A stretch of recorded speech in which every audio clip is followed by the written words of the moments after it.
Next topic है हमारे पास components of aggregate demand. अब यहाँ पे देखिए, अब हम इसमें ना चारों सेक्टर्स के बारे में डिस्कस करेंगे। ठीक है, कौन कौन से हमारे चार sector? House hold, consumption, expenditure. अब ये देखो हमारे चार सेक्टर हैं, house hold, producing, government and rest of the world. अब आगे इसके जो कंपोनेंट आते हैं एग्रीगेट डिमांड के, वो क्या क्या है?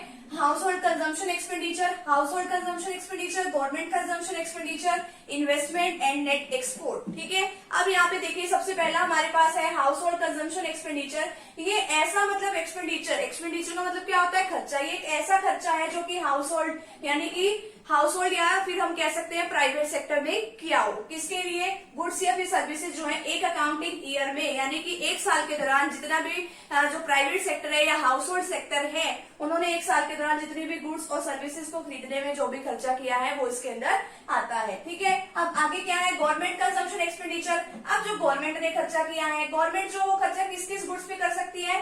कंज्यूमर गुड्स पे कर सकती है।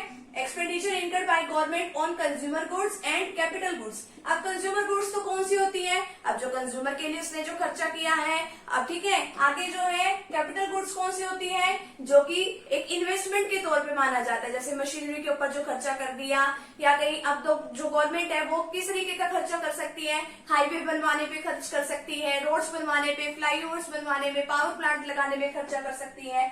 अब ये किस लिए ये सारा खर्चा करती है? To satisfy the common needs of the economy, यानी कि जो सभी लोगों की यानी कि एक पूरी इकोनॉमी की जितनी भी कॉमन नीड्स है उन सभी को सेटिस्फाई करने के लिए खर्चा करती है। अब गवर्नमेंट एक्सपेंडिचर दो पार्ट्स में है, consumption expenditure and investment expenditure.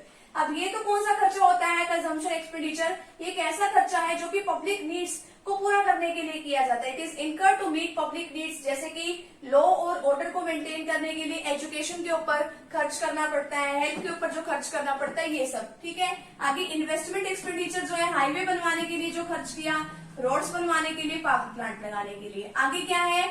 Investment. अब इन्वेस्टमेंट कौन करता है? ये हमारा प्रोड्यूसिंग सेक्टर होता है। अब जो प्रोड्यूसिंग सेक्टर होता है वो किसने इन्वेस्टमेंट करता है? जैसे मशीनें खरीदने में उसने इन्वेस्टमेंट कर दी, तो कैपिटल गुड्स वगैरह खरीदने में जो प्राइवेट फर्म के द्वारा जो खर्चा किया जाता है उसको क्या कहते हैं?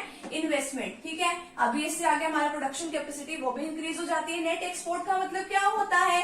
अभी रेस्ट ऑफ द वर्ल्ड में ये सारी कैटेगरी आती है। नेट एक्सपोर्ट का मतलब एक्सपोर्ट माइनस इम्पोर्ट। एक्सपोर्ट का मतलब क्या है? यानी कि हमारे देश में, हमारे देश की डोमेस्टिक टेरिटरी में जो सामान बन रहा है वो दूसरे देशों में सप्लाई किया जा रहा है। ठीक है, अब जो इम्पोर्ट क्या है? अब हमारे देश के जो लोग हैं वो अब्रोड से कुछ सामान मंगवा रहे हैं, उसको क्या कहते हैं हम? इम्पोर्ट। ठीक है, तो ये सारा जो है इस तरीके की अगर कोई डिमांड की जाती है उसको इम्पोर्ट कैटेगरी के अंदर आता है। और ये सारे इसके कंपोनेंट्स हैं, तो फटाफट से भी आप इसका स्क्रीनशॉट ले लीजिए।